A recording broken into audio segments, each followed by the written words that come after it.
ஒரு கம்ப்யூட்டரில் சேவ் பண்ணப்பட்ட லட்சக்கணக்கான இன்ஃபர்மேஷன்ஸ் இருக்கும்.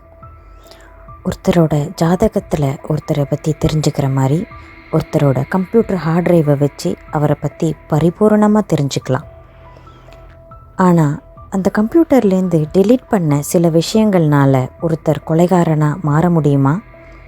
பர்டிகுலராக சொல்ல போகணுன்னா, ஒரு பாட்டை டவுன்லோட் பண்ணி அந்த பாட்டை டெலீட் பண்ணதுனால ஒருத்தர் மேலே பெருசாக சந்தேகப்பட முடியுமா என்ன? அப்படி ஒருத்தரை பற்றி தான் இந்த கதையில் நம்ம பார்க்க போகிறோம். This is Crime Context channel and you're watching The Murder in the Moonlight story.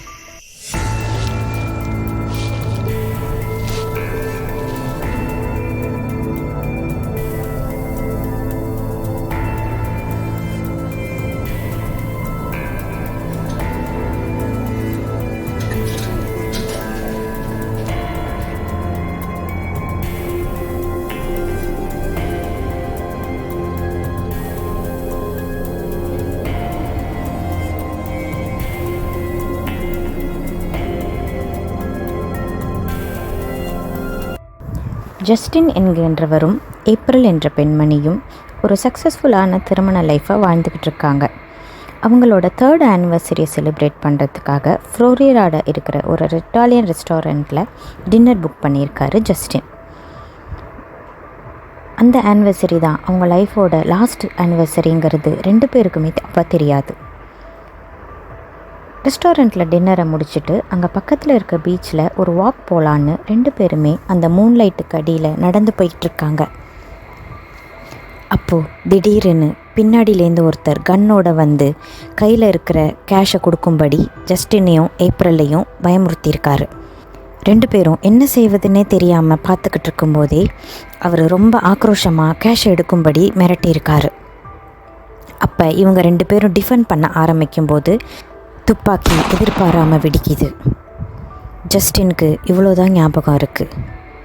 ஜஸ்டினுக்கு திரும்ப நினைவு வந்து கண்ணை திறந்து பார்த்தபோது ஏப்ரல் பீச்சுக்கிட்ட அலைகள் ஓரமாக கடந்திருக்காங்க. ஜஸ்டின் போய் ஏப்ரலை எழுப்ப ரொம்ப முயற்சி செஞ்சுருக்காரு. ஏப்ரல் ஆனால் எழுந்திரிக்கவே இல்லை. துப்பாக்கியோடு வந்த அந்த ஸ்ட்ரேஞ்சரையும் அங்கே காணலை. இப்போ ஜஸ்டின் ஏப்ரலோட பாடியை இழுத்துக்கிட்டு போய் ஹெல்ப் கேட்கலான்னு சொல்லி ட்ரை பண்ணுறாரு. ஆனால் அவரையுமே அந்த ஸ்ட்ரேஞ்சர் தோள்பட்டைகளில் சுற்றுக்கிறதுனால அவராலையுமே கொஞ்ச தூரத்துக்கு மேலே ஏப்ரலை இழுத்துட்டு போக முடியல. அதனால் ஏப்ரலை அங்கேயே விட்டுட்டு தன்னோட காருக்கு ஓடி போய் கார் எடுத்துக்கிட்டு யாரையாவது ஹெல்ப் கேட்கலான்னு போகிறாரு ஜஸ்டின். போகிற வழியில் ஒரு 2 வீலர் காரடை பார்த்து தனக்கு குண்டடிப்பட்டிருக்கிறதாகவும் தன்னோட ஒய்ஃப் ரொம்ப ஆபத்தான நிலைமையில் பீச்சுக்கிட்ட இருக்கிறதாகவும் சொல்கிறாரு. அப்போ அந்த 2 வீலர்காரர் 911க்கு கால் பண்ணி விஷயத்தை சொல்கிறாங்க. உடனடியாக வந்த ஆம்புலன்ஸ் ஜஸ்டினையும் காப்பாற்றி ஏப்ரல் இருக்கிற இடத்துக்கையும் போகிறாங்க. ஆனால் ஆம்புலன்ஸ் க்ரூ ஏப்ரல் இருக்கிற இடத்துக்கு போகிறதுக்கு முன்னாடியே ஏப்ரல் இறந்து போயிடுறாங்க. 2 பேருமே ஹாஸ்பிட்டலுக்கு கூட்டிகிட்டு போகிறாங்க ஆம்புலன்ஸில். ஜஸ்டினை 4 தடவை சுட்டிருக்கார் அந்த ஸ்ட்ரேஞ்சர். தோள்களிலும் கைகளிலும் அந்த குண்டடிப்பட்டிருக்கு. அதனால் ஜஸ்டின் பிழைச்சிட்டாரு. ஆனால் ஏப்ரலை ஒரே ஒரு தடவை நெத்தியில் சுட்டதுனால ஏப்ரல் இறந்து போகிறாங்க. ஜஸ்டின் எவ்வளோ முயற்சி செய்துமே தன்னை சுட்டவன் யாருங்கிறத அவரால் ஞாபகத்துக்கு கொண்டு வர முடியலன்னு திரும்ப போலீஸ்கிட்ட சொல்கிறாரு. அவர் அந்த ஷாக்கிங்கான இன்சிடெண்ட்லேருந்து ஜஸ்டின் வெளியே வரவே ரொம்ப நாள் எடுத்துக்கிறாரு. போலீஸ் இனிஷியலாக இது ஒரு ராபரிக்காக நடத்தப்பட்ட கொலைன்னு தான் நம்புகிறாங்க. ஆனால் ஏப்ரலோட உடம்பில் இருந்த அவங்களோட ஜுவல்லரி எதுவுமே திருடு போகலை. அவங்களோட ரிங்ஸ், வாட்சஸ், அவங்க காதில் போட்டிருந்த டைமண்ட் இயரிங்ஸ் எல்லாமே அப்படியே இருந்திருக்கு. ஆனால் ஜஸ்டின் சொன்னது என்னென்னா, கன் எடுத்துகிட்டு வந்தவன் தன்கிட்ட கேஷ் கேட்டதாகவும் தான் எடுக்கிறதுக்குள்ளே சுட ஆரம்பிச்சிட்டதாகவும் தான் சொன்னார். ராபரிக்காக நடத்தப்பட்ட கொலைனா ஏன் ஏப்ரலோட உடம்புல இருக்கிற எந்த ஜுவல்லரியுமே அந்த ஸ்ட்ரேஞ்சர் எடுத்துகிட்டு போகலன்னு போலீஸ் யோசிக்க ஆரம்பிக்கிறாங்க. அட்டாப்சியில் தெரியப்படுற ஒரு முக்கியமான தகவல் ஒன்று இந்த கேஸ்க்கு ரொம்ப ஹெல்ப்ஃபுல்லாக இருந்திருக்கு. அதாவது ஏப்ரலோட மூக்குக்கிட்டேயும் வாய்க்கிட்டேயும் நுரை மாதிரியான ஒரு திரவம் இருந்திருக்கு. அது டாக்டர்ஸ் என்னென்னு சொல்கிறாங்கன்னா, தண்ணியில் முழுகின அப்புறம் ஏப்ரல் மூச்சு விட சிரமப்பட்டு இருக்காங்க. மூச்சு விட ட்ரை பண்ணதுனால அவங்க மூக்க சுற்றியும் வாயை சுற்றியும் அந்த நுரைய மாதிரியான பொருள் இருந்திருக்குன்னு டாக்டர்ஸ் தெரிவிக்கிறாங்க. அது மட்டும் இல்லாமல் அந்த நுரை மாதிரியான பொருள் அவங்க லங்ஸ் பூராவும் உள்ளே இருந்திருக்கு. அதாவது ஏப்ரல் ரொம்ப நேரமாக தண்ணியில் முழுக படிக்கப்பட்டு கஷ்டப்பட்டுக்கிட்டு சுவாசிச்சிருந்துருக்காங்கங்கிறது இதனால் தெரிய வருது. அவங்க நெத்தியில் இருந்த அந்த சிங்கிள் கன் ஷாட் வூண்ட் இதுக்கப்புறம் தான் வந்திருக்குன்னு டாக்டர்ஸ் தெரிவிக்கிறாங்க.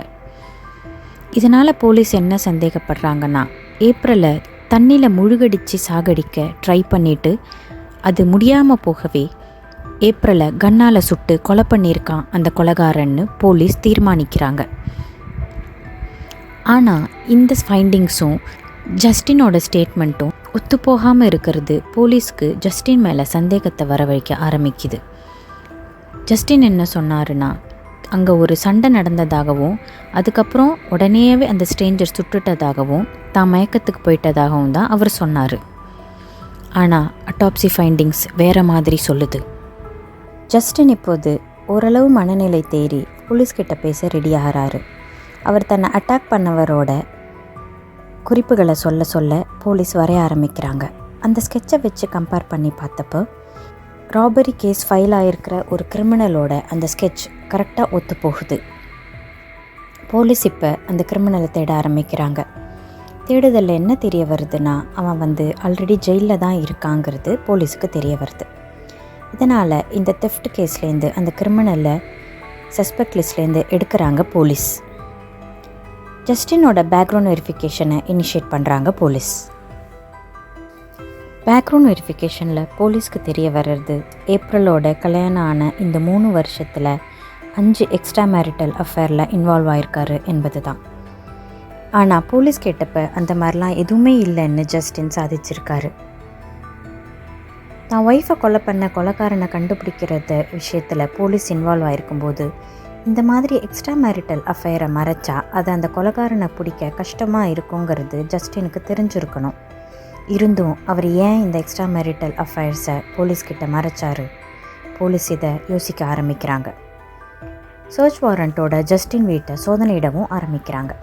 அப்போ ஜஸ்டினோட கம்ப்யூட்டரை சோதனையிடும் போது தெரிய வர்றது என்னென்னா, ஏப்ரல் கொலையாகிறதுக்கு 2 மணி நேரத்துக்கு முன்னாடி ஜஸ்டின் ஒரு பாட்டை டவுன்லோட் பண்ணி கொஞ்ச நேரத்தில் அதை டெலீட்டும் பண்ணியிருக்காரு. அந்த பாட்டோட லிரிக்ஸ் ரொம்ப வைலண்ட்டாக இருந்திருக்கு. ஒருத்தரை எப்படி கொலை பண்ணணும் அப்படிங்கிறத ரொம்ப தெளிவாக எழுதின மாதிரி அந்த பாட்டோட லிரிக்ஸ் இருக்குது. அவள் என்னோடய ஒய்ஃப் தான், நான் அவளை ரொம்ப லவ் பண்ணிக்கிட்டு இருந்தேன், ஆனால் இப்போ வேறு வழியே இல்லாமல் நான் அவளை கொலை செய்ய வேண்டிய கட்டாயத்தில் இருக்கேன். இந்த மாதிரியான வரிகள் அந்த பாட்டில் இருந்திருக்கு. இது சாதாரண ஒரு பாட்டு தான் என்றாலும் ஜஸ்டின் அதை கேட்டுட்டு அந்த கம்ப்யூட்டரில் அப்படியே விட்டு இருந்திருக்கலாம். ஆனால் அதை ஜஸ்டின் ஏன் டெலீட் பண்ணார்? அவர் டவுன்லோட் பண்ண மற்ற எல்லா சாங்ஸுமே அந்த கம்ப்யூட்டரில் ஹார்ட் ட்ரைவில் ஸ்டோர் ஆகிருக்கு. இந்த ஒரு பாட்டை மட்டும் ஜஸ்டின் எதுக்காக டெலீட் பண்ணணும்? போலீஸ் இப்போ நடந்ததெல்லாம் கோர்வையாக யோசித்து பார்க்குறாங்க.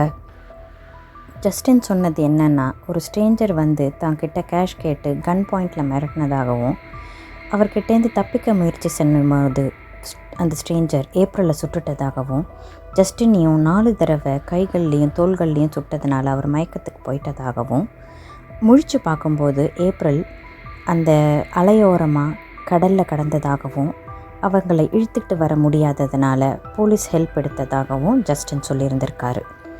ஆனால் ஏப்ரலோட அட்டாப்சி ரிப்போர்ட் அப்படியே தலைக்கீழாக கதையை சொல்லுது. ஏப்ரலோட கழுத்தில் சில இடத்துல அழுத்தி பிடிச்சதுக்கான தடயங்கள் கிடச்சிருந்துருக்கு. அது மட்டும் இல்லாமல் அவங்க லங்ஸ்லேயும் முகத்தை சுற்றியும் ஃபோம் அக்குமுலேட் ஆகிருந்திருக்கு. கன் ஷாட் இந்த ஃபோம் அக்குமுலேஷனுக்கு அப்புறம் தான் நடந்திருக்கு. இதனால் போலீஸ் கன்க்ளூட் பண்ணுறது என்னென்னா, ஏப்ரலோட கழுத்தை பிடிச்சி யாரோ அலைகளில் அழுத்தி கொலை செய்ய முயற்சி பண்ணியிருக்காங்க. அது முடியாமல் போகவே ஒரு சிங்கிள் கன் ஷாட்னால் ஏப்ரல் கொலை செய்யப்பட்டிருக்காங்க என்பது தான். ஜஸ்டினோட பேக்ரவுண்ட் வெரிஃபிகேஷனில் போலீஸ்க்கு இந்த கம்ப்யூட்டரில் கிடைச்ச சாங் மாதிரியே இன்னும் சில விஷயங்கள் கிடைக்கிது. அவர் ஃபினான்ஷியலாக ரொம்ப லோவாக இருந்திருக்காரு. ஏகப்பட்ட கடன்களை வாங்கி வச்சுருந்துருக்காரு. அதுக்கேற்ற மாதிரி ஏப்ரல் ஒரு லைஃப் இன்சூரன்ஸை எடுத்திருந்திருக்காங்க. அந்த லைஃப் இன்சூரன்ஸோட சோல் பெனிஃபிஷியரி ஜஸ்டின் பார்பர் மட்டும்தான். இது ஒரு இனஃப் மோட்டிவ்னு போலீஸ் கருதுகிறாங்க. இவ்வளோ ஃபினான்ஷியல் டெப்டில் இருந்த ஜஸ்டின், வெளியில் இவ்வளோ எக்ஸ்ட்ரா மேரிட்டல் அஃபேர்ஸ் வச்சுருந்த ஜஸ்டின் தன் மனைவியை கொல்றதுனால தனக்கு லைஃப் இன்சூரன்ஸ் மூலமாக $2 மில்லியன் வரும்னா யாருமே அதை செய்ய துணிவாங்கன்னு தான் போலீஸ் நம்புகிறாங்க. ஏன்னா அவங்க மேரேஜ் அவ்வளோ சக்ஸஸ்ஃபுல்லாக ஹாப்பியாக இல்லை. அது ஒரு பெரிய காரணம். போலீஸ்க்கு கிடைச்ச ஃபாரன்சிக் எவிடன்ஸில் பல இன்கன்சிஸ்டன்சிஸ் தெரியுது. முதல் விஷயம், அந்த ஸ்ட்ரேஞ்சர் ஏப்ரலை சுட்டு கொன்று இருக்கான் அப்படின்னு ஜஸ்டின் சொல்கிறாரு. அப்படியே இந்த ஸ்ட்ரேஞ்சர் ஏப்ரலை சுட்டு கொன்னா ஏன் ஜஸ்டினை சுடாமல் விட்டுட்டு போகணும்? 4 கன்ஷாட்ஸ் பட்டிருக்கு ஜஸ்டின் மேலே. ஆனால் எதுவுமே ஜஸ்டினோட வைட்டல் ஆர்கன்ஸை பாதிக்கலை. எல்லாமே அவரோட கைகள்லேயும் தோள்களிலையும் தான் பட்டிருக்கு. ஏப்ரலை கொன்ன அந்த ஸ்ட்ரேஞ்சர் ஜஸ்டினை ஏன் கொல்லலை? இது முதல் விஷயம் போலீஸ்க்கு நெருடுறது. ரெண்டாவது, ஜஸ்டினோட ஸ்டேட்மெண்ட் படி ஏப்ரலில் கொஞ்சம் தூரத்துக்கு இழுத்துக்கிட்டு வந்து காருக்கு எடுத்துகிட்டு போகலான்னு ட்ரை பண்ணதாக சொல்கிறாரு. ஆனால் ஏப்ரலோட க்ளோத்ஸை எக்ஸாமின் பண்ணப்போ ஜஸ்டினோட பிளட் எங்கேயுமே ஏப்ரலோட க்ளோத்ஸில் இல்லை. ஏன்னா ஜஸ்டினோட கை ஆல்ரெடி கன்ஷாட் பட்டு ப்ளீடிங்கில் இருந்திருக்கும். அப்படி அவர் ஏப்ரலை இழுத்துட்டு வரும்போது கண்டிப்பாக கைகளில் இருந்த ரத்தம் ஏப்ரல் மேலேயும் ஏப்ரலோட க்ளோத்ஸ்லேயும் பட்டிருந்துருக்கணும். ஆனால் அவரோட கைகளில் இருந்த ரத்தம் ஏப்ரல் மேலே எங்கேயுமே இல்லை. இது அட்டாப்சி பண்ணப்போ மெடிக்கல் எக்ஸாமினர் கொடுத்த தகவல். இதனால் போலீஸ் என்ன நினைக்கிறாங்கன்னா, ஜஸ்டின் திரும்பவும் இந்த விஷயத்தில் பொய் சொல்கிறாரு என்பது தான். அவர் ஏப்ரலை இழுத்துட்டு வந்து அந்த இடத்துல போட்டு இருந்திருக்கணும். அதுக்கப்புறம்தான் கையில் கன்ஷாட்ஸ் அவருக்கு வந்திருக்கணும். அப்படின்னா அங்கே ஒரு ஸ்ட்ரேஞ்சர் இல்லாமலே இருந்திருக்கலாம் அப்படின்னு தான் போலீஸ் நினைக்கிறாங்க. இது எல்லாத்தையுமே ஜஸ்டின் செஞ்சுருந்தா எப்படி இருந்திருக்கும்? யோசித்து பார்க்கணும். இந்த எவிடன்ஸ்க்கெலாம் மகுடம் வைக்கிற மாதிரி ஒரு எவிடன்ஸ் போலீஸ்க்கு ஜஸ்டினோட கம்ப்யூட்டர்லேருந்து கிடச்சிருக்கு. ஏப்ரல் கொலையாகிறதுக்கு 10 நாள் முன்னாடி ஜஸ்டினோட கம்ப்யூட்டரில் அவர் சர்ச் பண்ண டேர்ம்ஸ்லாம் என்னென்னா, கன்ஷாட் வூண்ட்லேருந்து எப்படி தப்பிக்கிறது, கையில் கன்ஷாட் வூண்டு பட்டாலோ ரைட் செஸ்ட்டில் கன்ஷாட் வூண்டு பட்டாலோ என்ன மாதிரியான பாதிப்புகள் இருக்கும், போன்ஸில் அடிபடாமல் எப்படி ஷூட் பண்ணிக்கிறது, இந்த மாதிரி சர்ச் டேர்ம்ஸ்லாம் போலீஸுக்கு கிடைக்கிது. இந்த சர்ச் டேர்ம்ஸ் எல்லாம் கரெக்டாக இந்த சம்பவம் நடக்கிற 10 நாளுக்கு முன்னாடி ஜஸ்டின் தேர்ட் டேர்ம்ஸ். எப்படி ஜஸ்டினுக்கு அதே மாதிரி ஒரு கன்ஷாட் வூண்ட்ஸ் இந்த சம்பவத்தில் கிடச்சிருக்கும்? இதனால் போலீஸ் என்ன கன்க்ளூட் பண்ணுறாங்கன்னா, ஜஸ்டின் இருந்த ஃபினான்ஷியல் டெப்ட்டுக்கும் அவருக்கு மேரேஜில் இருந்த எக்ஸ்ட்ரா மேரிட்டல் அஃபேர்ஸையும் ஃபேஸ் பண்ணுறதுக்காக அவர் ஏப்ரலை கொலை செய்ய தான் முயற்சி பண்ணியிருக்காரு. ஜஸ்டின் ஏப்ரலோட ஒரு டின்னர் பிளான் பண்ணியிருக்காரு. அந்த டின்னர் டைம் அப்போ ஏப்ரல் மேபி டிவோர்ஸ் வேணும்னு சொல்லி ஜஸ்டின் கிட்ட கேட்டிருக்கலாம். இதனால் பதட்டமான ஜஸ்டின் தனக்கு எங்கே அந்த லைஃப் இன்சூரன்ஸ் கவரேஜும் வராமல் போயிடுமோ அப்படிங்கிற பயத்தில் ஏப்ரலை கூட்டிகிட்டு அந்த பீச் கிட்ட ஒரு வாக் போயிருக்காரு. அங்கே யாரும் இல்லாத சமயத்தை பயன்படுத்தி ஏப்ரலை தண்ணியில் மூழ்கடிச்சு சாகடிக்க ட்ரை பண்ணியிருக்காரு. அது முடியாமல் போகவே கன் எடுத்து ஒரு சிங்கிள் ஷாட் பண்ணியிருக்காரு ஏப்ரலை. பின்னாடி ரொம்ப தூரம் நடந்து வந்து போலீஸ்க்கு தன் மேலே சந்தேகம் வந்துடக்கூடாதுங்கிறதுக்காக தன் மேலேயும் ஒரு 4 தடவை ஷூட் பண்ணியிருக்காரு ஜஸ்டின். அதுக்கப்புறம் கார் எடுத்துக்கிட்டு ட்ரைவ் பண்ணிட்டு போய் அந்த மர்டர் வெப்பனான கன்னை எங்கேயோ ஹைவேஸில் தூக்கி போட்டு டிஸ்போஸ் பண்ணியிருக்காரு. இப்போ வரைக்கும் போலீஸ்க்கு அந்த மர்டர் வெப்பன் கிடைக்கவே இல்லை. டிஸ்போஸ் பண்ண அவர் அந்த பக்கம் போன ஒரு மோட்டரிஸ்ட்கிட்ட ஹெல்ப் கேட்டு போலீஸை கூப்பிடும்படி சொல்லியிருக்காரு. இதுக்கப்புறம் ஜஸ்டின் போலீஸ்கிட்ட சொன்னது எல்லாமே வெறும் கதை தான். ஐவிட்னஸே இல்லாமல் வெறும் ஃபாரன்சிக் எவிடன்ஸை பேஸ் பண்ணி போலீஸ் சால்வ் பண்ண சில கேஸ்களில் இந்த கேஸும் ஒன்று. அங்கே ஜஸ்டின் சொன்ன மாதிரி அந்த பீச்சுக்கு ஒரு ஸ்ட்ரேஞ்சர் வரவே இல்லை. கொலையான ஏப்ரல் கொஞ்சம் கூட நினச்சி பார்த்துருக்க மாட்டாங்க தன்னோட டின்னர் டேட்டில் தன் ஹஸ்பண்டே தன்னை சுட்டு கொலை பண்ணுவாருன்னு.